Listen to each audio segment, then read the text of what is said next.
رب العالمین والصلاة والسلام علی سید الانبیاء والمرسلین وعلی آلہ وصحبہ اجمعین ومن تبعہم بإحسان الی یوم الدین وبعد۔ ہم لوگ مصطلح الحدیث میں صحیح اور حسن کی تعریف پڑھ چکے ہیں۔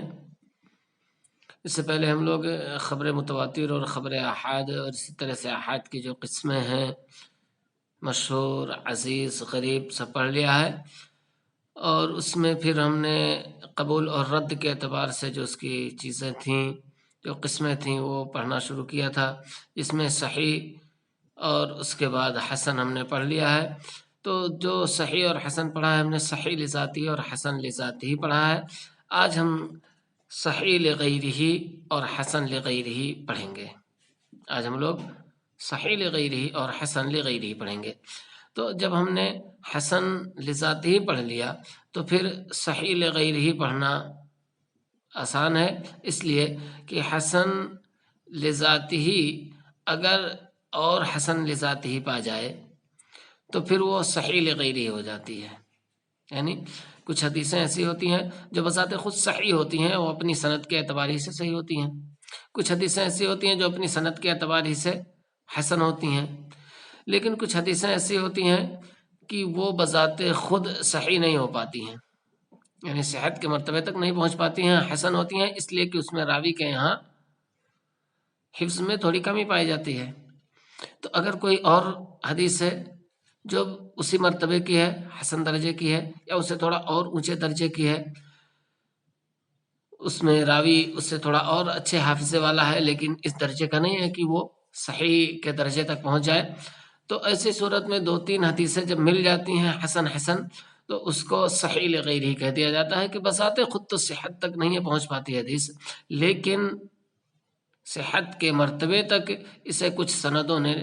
دھکا دے کر کے پہنچا دیا ہے، سہارا دے کر کے پہنچا دیا ہے، ٹھیک۔ اور حسن لغیرہ کہیں گے کہ بذات خود تو حسن نہیں ہوتی ہے، لیکن ضعیف حدیثیں ہوتی ہیں، اور ضعیف حدیثیں مل کر کے وہ حسن ہو جاتی ہیں۔ ہاں، اس میں کچھ شرطیں ہیں کہ ہر ضعیف حدیث مل کر کے حسن نہیں ہو سکتی ہے، اس میں اگر راوی کا فسق ہے، اسی طرح سے اس کا جھوٹ ہے، تو ایسی صورت میں پھر وہ حدیث حسن نہیں ہو سکتی ہے، چاہے اس طرح کی 50 حدیثیں مل جائیں۔ لیکن اگر جہالت ہے راوی میں، یعنی راوی کے سلسلے میں ہم نہیں جان سکے، یا اسی طرح سے سند میں انقطاع پایا جا رہا ہے، یا حفظ کا معاملہ ہے، تو ایسی صورت میں وہ حدیث حسن لغیرہ ہو جاتی ہے اگر اسی جیسی اور چند سندیں اس میں مل جائیں، ٹھیک۔ تو یہی بحث ہم پڑھنے جا رہے ہیں کہ صحیح لغیرہ کیا ہے اور حسن لغیرہ کیا ہے۔ کہہ رہے ہیں الصحیح لغیرہ تعریف ہو، اس کی تعریف ہے هو الحسن لذاتہ، یہ حسن لذاتہ ہی ہے، اذا روی من طریق آخر، جب وہ دوسری سند سے بھی آئے، مثلہ او اقوی منہ، جو اسی جیسی ہو یا اس سے زیادہ قوی ہو۔ حسن لذاتہ ہی ہے جب وہ دوسرے طریق سے آئے،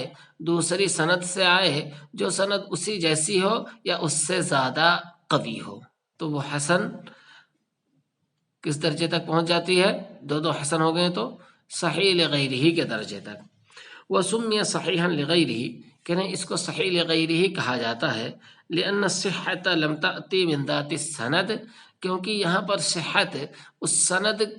کی طرف سے نہیں آئی ہے، اس سند سے صحت نہیں ملی ہے کہ وہی سند ہے، اسی سند سے اس حدیث کو ہم نے صحیح قرار دے دیا ہے۔ اس سند میں کمی پائی جا رہی تھی، راوی کے اندر حفظ میں کمی تھی، راوی کا حافظہ اس قدر نہیں تھا کہ اس کو صحت والے زمرے میں شامل کیا جائے، لیکن اور دوسرے لوگ آئے اور ان کے اندر بھی تھوڑی بہت کمی تھی، لیکن کئی سندیں جب مل گئیں تو ایسی صورت میں وہ صحت کے مقام تک پہنچ گئی، لیکن بذات خود صحیح نہ ہونے کی وجہ سے اس کو صحیح لغیرہ ہی کہا جاتا ہے کہ دوسروں نے اس کو صحت کے درجے تک پہنچایا ہے۔ وَإِنَّمَا جَاءَتْ مِنْ انضمام غیرہ لہ، بلکہ وہ سند اس کے ساتھ دوسرے کے ملنے کی وجہ سے ہوئی ہے، بلکہ وہ سند صحیح ہوئی ہے۔ وَإِنَّمَا جَاءَتِ الصحہ، لیکن وہ صحت آئی ہے من انضمام غیرہ لہ، دوسری سند کے اس سے مل جانے کی وجہ سے، دوسری سند کے اس سے مل جانے کی وجہ سے اس میں صحت آ گئی ہے، ٹھیک۔ تو کیا انہوں نے کہا اس کی تعریف کیا ہے کہ یہ حسن لذاتی ہے اگر اس میں دوسرے کسی طریق سے کوئی اور حسن حدیث اسی جیسی یا اس سے زیادہ قوی درجے کی مل جائے. ٹھیک، یعنی کئی حسن حدیثیں مل کر کے صحیح لغیرہ ہو جاتی ہیں. مرتبہ تو کہہ رہے ہیں کہ صحیح لغیرہ کا درجہ کیا ہے، صحیح لغیرہ کا درجہ کیا ہے. تو اب صحیح لغیرہ ہے تو ظاہر ہے وہ صحیح لذاتہ سے نیچے ہی ہوگی، لیکن حسن سے تھوڑی سی اوپر ہوگی، حسن لذاتہ سے، کیونکہ وہ ایک کے مقابلے میں تھوڑا زیادہ ہے، کئی ایک اس میں ہے، تو اس کا مقام کیا بنے گا کہ صحیح لذاتہ سے کمتر ہے لیکن حسن سے برتر ہے. وہ کہہ رہے مرتبہ تو اس کا مرتبہ ہے وہ اعلیٰ مرتبہ من الحسن لذاتہ، وہ حسن لذاتہ سے مرتبے میں اونچی ہے، وہ دون صحیح لذاتہ لیکن صحیح لذاتہ سے نیچی ہے، صحیح لذاتہ سے کمتر ہے. اس کی مثال دے رہے ہیں، مثال وہ کہہ رہے ہیں اس کی مثال ہے حدیث محمد بن عمرو عن ابی سلمہ عن ابی ہریرہ ان رسول اللہ صلی اللہ علیہ وسلم قال لولا ان اشق علی امتی لامرتم بالسواک عند کل صلاۃ. محمد بن عمرو عن ابی سلمہ سے روایت ہے، وہ ابو ہریرہ رضی اللہ تعالی عنہ سے روایت کرتے ہیں کہ رسول پاک صلی اللہ علیہ وسلم نے فرمایا کہ اگر مجھے مشقت نہ ہوتی اپنی امت پر تو میں ہر نماز کے لیے مسواک کا انہیں حکم دیتا. کہہ رہے ہیں یہاں پر سند دیکھیں کہ محمد بن عمرو جو اس میں راوی ہیں ان کے اندر حافظے میں کمی پائی جاتی ہے، حافظہ ان کا کمزور پایا گیا ہے، لیکن دوسری اور سندوں سے یہ حدیث آ گئی ہے، اس وجہ سے اس حدیث کو صحت کے درجے میں شامل کر لیا گیا ہے، لیکن بذات خود اس سند کی وجہ سے نہیں، بذات خود یہ سند تو حسن درجے تک ہی پہنچتی ہے، لیکن دوسری اور سندیں جب اس سے مل جاتی ہیں تو یہ صحیح لغیرہ ہو جاتی ہے، یعنی کئی حسن حدیثیں اس میں ملنے کی وجہ سے اس کا درجہ صحت تک پہنچ جاتا ہے. ٹھیک، تو یہ رہی بات صحیح لغیرہ کی. صحیح لغیرہ کی بات ہو گئی کہ صحیح لغیرہ اصل میں حسن لذات ہی ہے، اگر اس کے ساتھ کوئی اور حسن مل جائے چاہے وہ اسی جیسے معیار کی سند والی ہو یا اس سے تھوڑی اور قوی سند والی حدیث ہو. ٹھیک، اور اس کے بعد اس کا مرتبہ بتایا گیا کہ یہ صحیح لذاتہ سے کمتر ہے لیکن حسن لذاتہ سے برتر ہے. پھر اس کی مثال دی گئی محمد بن عمرو کی کہ لولا نشق علی امتی والے راوی ہیں، یہ ان کے اندر حافظے میں کمی پائی جاتی ہے لیکن دوسری سندوں سے اس کی تائید ہو جاتی ہے، اس لیے حدیث صحیح لغیرہ ہو گئی. اب آگے کا سبق ہے حسن لغیرہ. حسن لغیرہ پھر ہوا ضعیف، تو بتایا گیا کہ حسن لغیرہ کسے کہتے ہیں جو ضعیف سندیں ہوں لیکن کچھ شرطوں کے ساتھ، یعنی ہر ضعیف سند اگر اپنے جیسی کسی اور سند سے مل جائے تو حسن نہیں ہو سکتی ہے، تو کچھ شرطوں کے ساتھ جو ضعیف سند ہے اگر اس کے ساتھ کوئی اور ضعیف سند مل جاتی ہے تو وہ حسن لغیرہ ہو جاتی ہے. تو وہی شرطیں بتا رہے ہیں کہ وہ ضعیف اذا تعددت طرقہ، حسن لغیرہ وہ ضعیف حدیث ہے جس کی مختلف سندیں ہوں، وہ ضعیف حدیث ہے جس کی مختلف سندیں ہوں، لیکن کہنے لم یکن سبب ضعفہ فسق الراوی او کذبہ، کہ اس میں ضعف کا سبب راوی کا فاسق ہونا یا جھوٹا ہونا نہ ہو. یعنی راوی کے فسق کی وجہ سے اگر کوئی سند ضعیف ہے یا راوی کے کذب کی وجہ سے کسی سند پہ حکم موضوع کا لگایا گیا ہے تو ایسی صورت میں پھر وہ حدیث کسی بھی طرح سے حسن کے درجے تک نہیں پہنچ سکتی ہے اگر اس میں فسق یا کذب کی وجہ ہے. اگر فسق یا کذب کے علاوہ کوئی اور وجہ ہے تو ایسی صورت میں اسی جیسی کوئی اور سند مل جائے تو وہ حسن لغیرہ ہو جاتی ہے. جیسی چیزیں بتائی گئی ہیں کہ استفاد من هذا التعریف، اس تعریف سے بات نکالی جا سکتی ہے، بات اخذ کی جا سکتی ہے ان ضعیف یرتقی الى درجۃ الحسن لغیرہ، کہ ضعیف یہ حسن لغیرہ کے درجے تک پہنچ جاتی ہے بامرین، دو چیزوں کی وجہ سے، دو چیزوں کے ذریعے یہ حسن لغیرہ کے درجے تک پہنچ جاتی ہے. ہما، وہ دونوں چیزیں بتا رہے ہیں، ان یروى من طریق آخر فاکثر، کہ وہ ایک دوسری سند سے بھی آئی ہوئی ہو، چاہے وہ دوسری سند ہو یا تیسری چوتھی کئی سندیں ہوں، تو کسی اور سند سے آئی ہو، کسی دوسری ایک اور سند سے یا ایک سے زائد سند سے مروی ہو، علی ان یکون الطریق الآخر مثلہ او اقوى منہ، اس طور پر کہ دوسری سند اس جیسی ہو یا اس سے زیادہ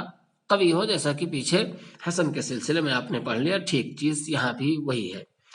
دوسری چیز جو بتا رہے ہیں جس پر ہمیں خصوصی غور کرنا ہے حسن لغیرہ کے تعلق سے کہ کون سی ضعیف حدیث ہوگی جو حسن لغیرہ ہو سکتی ہے، انہوں نے کہا کہ ان یکون سبب ضعف الحدیث، کہ حدیث کے ضعف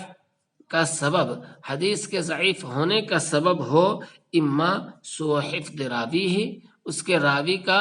حفظ میں کمزور ہونا، اس کے راوی کا حفظ میں کمزور ہونا، او انقطاع فی سندہ، یا سند میں انقطاع کا پایا جانا، یعنی سند کہیں سے منقطع ہو، معدل ہو، کسی بھی طرح سے راوی بیچ میں محذوف ہو،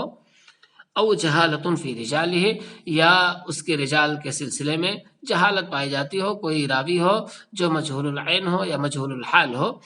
تو اگر یہ تین چیزیں پائی جاتی ہیں اور اس کی وجہ سے حدیث ضعیف ہے، پھر دوسری سند کوئی پائی گئی جس میں یہی چیزیں یا اس سے کمتر چیزیں پائی جا رہی ہیں، تو ایسی صورت میں پھر وہ حدیث حسن لغیری ہو جاتی ہے۔ لیکن اگر کوئی ایسی سند ہے کہ جس میں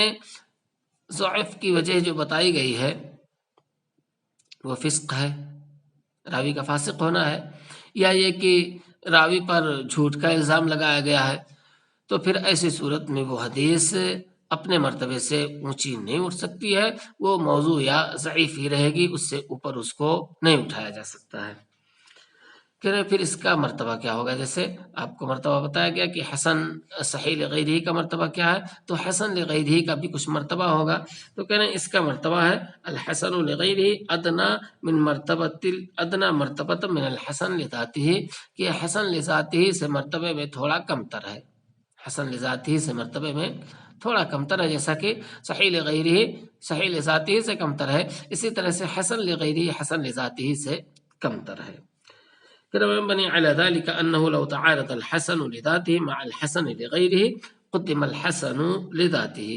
کہ اسی پر یہ قاعدہ بنایا گیا کہ اگر حسن لذاته اور حسن لغیرہ کا تعارض ہو جاتا ہے تو ایسی صورت میں حسن لذاته کو مقدم کر دیا جاتا ہے، حسن لذاته کو مقدم کر دیا جاتا ہے اور حسن لذاته ہی قابل عمل قرار پاتی ہے۔ ٹھیک،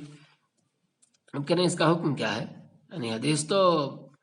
ہم دیکھ رہے ہیں کہ ضعیف ہے، لیکن دوسری سندیں آئیں، انہوں نے اس کو سہارا دیا تو ہم نے حکم لگا دیا کہ حدیث حسن لغیری ہے، تو کیا اس پہ عمل کیا جائے گا؟ نہیں کیا جائے گا، کیونکہ ایک طرح سے اس پر ضعف بھی لگا ہوا ہے، تو کہہ رہے ہیں نہیں، اب یہ ضعیف نہیں رہ گئی، یہ حسن کے درجے تک پہنچ گئی ہے، چاہے حسن لذاتی ہو چاہے حسن لغیری ہو، تو حسن کے درجے تک جب پہنچ گئی ہے تو اس سے احتجاج کیا جائے گا اور اس پہ عمل بھی کیا جائے گا۔ حکم اس کا حکم ہے من المقبول الذي يحتج به، مقبول کی ان قسموں میں سے یہ ہے کہ جس سے دلیل پکڑی جائے گی، یعنی جس پر عمل کیا جائے گا۔ ٹھیک، اس کی مثال دے رہے ہیں، کہہ رہے ہیں کہ مثال ہوئی، اس کی مثال ہے ما رواه الترمذي وحسنه من طریق الشعبہ عن عاصم بن عبید اللہ عن عبد الله بن عامر بن ربیعہ عن ابیہ ان امرأة من بنی فسارت تزوجت على نعلین۔ ٹھیک، انہوں نے مثال دی ہے شعبہ کے طریق سے ہے، ان کے استاد ہیں عاصم، ان کے استاد عاصم ہیں، عاصم کی روایت ہے کہ ایک عورت تھی جو بنو فزارہ کی تھی، اس نے 2 جوتے پا کر کے اور اس پر شادی کر لی، یعنی 2 جوتے مہر میں اس نے بس پایا، تو اللہ کے رسول صلی اللہ علیہ وسلم نے فرمایا ارضیت من نفسک و مالک بنعلین، کیا تو اپنے نفس اور مال کے سلسلے میں صرف 2 جوتوں پر راضی ہو گئی، یعنی 2 سینڈلیں تجھے ملی اور اسی پر تو نے نکاح کر لیا؟ قالت نعم، تو اس نے کہا جی ہاں، فاجازہ، تو آپ صلی اللہ علیہ وسلم نے جائز قرار دیا اس نکاح کو کہ 2 جوتے پر بھی نکاح کیا جا سکتا ہے، یعنی جو بھی میسر ہو مہر میں وہ دے کر کے نکاح کیا جا سکتا ہے۔ تو کہنے یہ روایت تو عاصم سے ہے اور عاصم ضعیف ہے، عاصم سے ہے روایت اور عاصم کو ضعیف کہا گیا ہے، عاصم کو ضعیف کہا گیا ہے، لیکن دوسری کئی سندوں سے یہ حدیث اور آئی ہوئی ہے، دوسری کئی سندوں سے حدیث اور آئی ہوئی ہے، جس کی وجہ سے یہ عاصم والی حدیث بھی حسن کے درجے تک پہنچ گئی ہے۔ ٹھیک، تو آج کے سبق میں بس صحیح لغیرہ اور حسن لغیرہ، صحیح لغیرہ اصل میں حسن لذاتہ ہی ہے، اگر کوئی اور حسن حدیث اس کے ساتھ مل جائے، اور حسن لغیرہ ضعیف حدیث ہوتی ہے اگر دوسری ضعیف حدیثیں بھی اس کے ساتھ مل جائیں، بشرط یہ کہ ضعف کی وجہ فسق الراوی یا اس کا جھوٹ بولنا نہ ہو۔ ٹھیک، السلام علیکم ورحمۃ اللہ وبرکاتہ۔